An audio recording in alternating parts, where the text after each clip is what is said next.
Cammack. She joins us from McAllen, Texas, right near the border there. Congresswoman, let me first ask you about these personal tragedies. I mean, how can you look at 4 and 5 year olds being dropped over the border fence, left to their own defenses in hostile country, kids wandering in the desert, who've been left behind, another child whose father was drowned to death and now is alone in this country? How can you not call that a humanitarian crisis?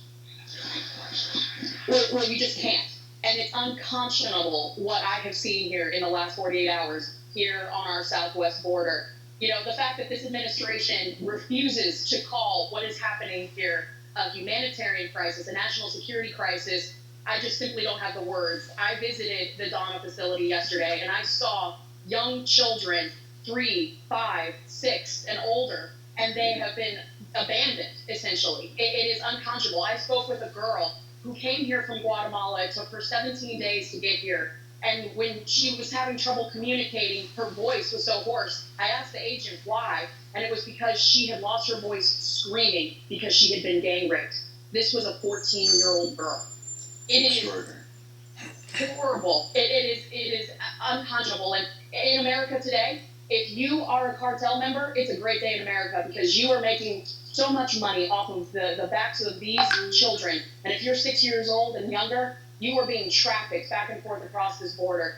I have zero faith in this administration, the lack of action that they have taken. I cannot, in good conscience, call President Biden commander-in-chief. He is the trafficker-in-chief at this point. Well, the actions, some of the actions that they actually have taken have been puzzling, if not worrisome as well. Like, for example, when Ted Cruz was trying to photograph the facility inside, we saw the minder come by and try to prevent a U.S. senator who was there to try to fix things or try to help things in any way he could, getting pushed away from taking pictures of what was really going on there. Did you encounter any of that when you were in the facilities?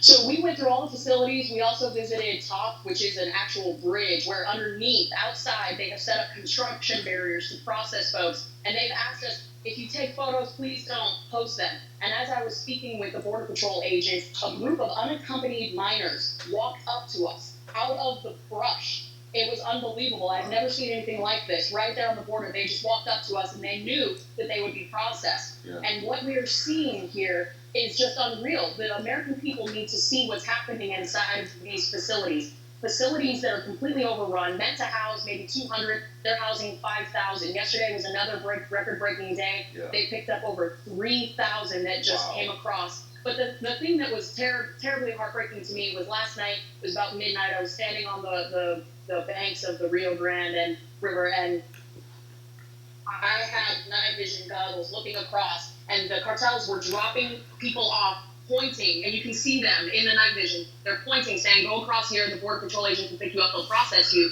But they were basically harassing us, calling us names, making jokes, saying you can't do anything. And it's true, because this administration has tied the hands of our men and women in uniform trying to protect our borders. Well, and they've also, I mean, the empowerment of these cartels, these heartless cartels, the ones who are dropping off kids in the desert, has to be dealt with somehow. Congresswoman, we're going to have to ask you the next time about whether or not they're going to be finishing up some of those walls that are being broken through. But we appreciate you joining us today. Thank you very much.